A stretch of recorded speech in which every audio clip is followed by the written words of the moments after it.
average daily gain advantage for those grazing the microbial treated pastures over the control, and that amounted, based on value of gain at that particular time, about a $34 per animal advantage in gain.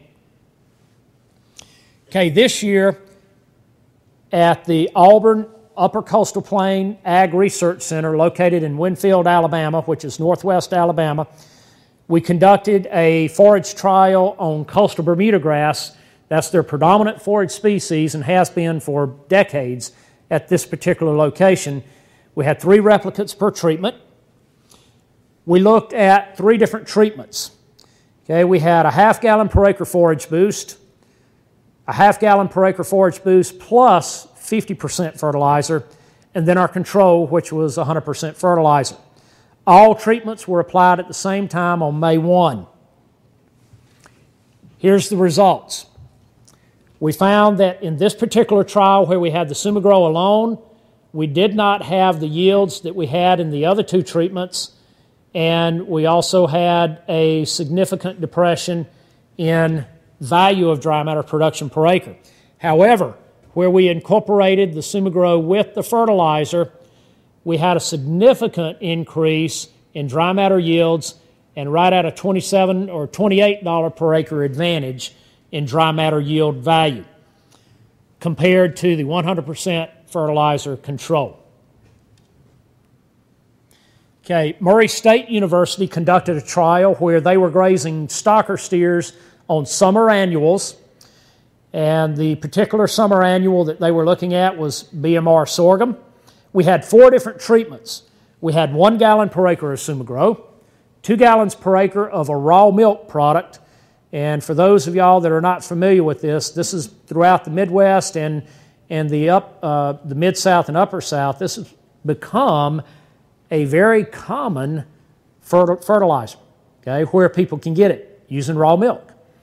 And the assumption here is that you're gaining some calcium and other minerals when you apply the raw milk, and that the raw milk is also stimulating microbial activity in the soil that's giving them benefits. So at Murray State, because raw milk is commonly used in that region, they wanted to look at using raw milk compared to the Sumagrow, compared to commercial fertilizer, and then an untreated control. Okay, so if we look at Brix value, we find that we had the highest Brix where we used the Sumagrow, although it was not significantly higher than where we used the raw milk. So apparently, their assumption about raw milk stimulating microbial activity is likely correct. If we look at average daily gain on this particular trial, you will see that we averaged 2.44 pounds per day average daily gain where we incorporated the Sumagrow, which was significantly higher than we had on the raw milk or the control, but not significantly higher than the 100% fertilizer.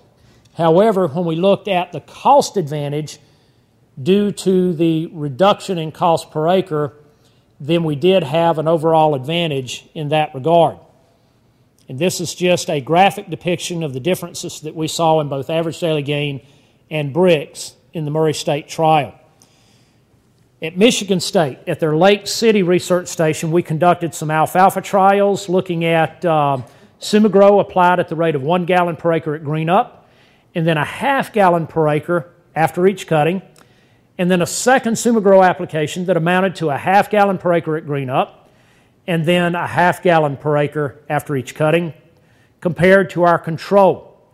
They were able to get in 3 harvests in this particular growing season, and you'll note that where we incorporated the first Sumagrow treatment, and again remember that was 1 full gallon of Sumagrow applied initially, okay?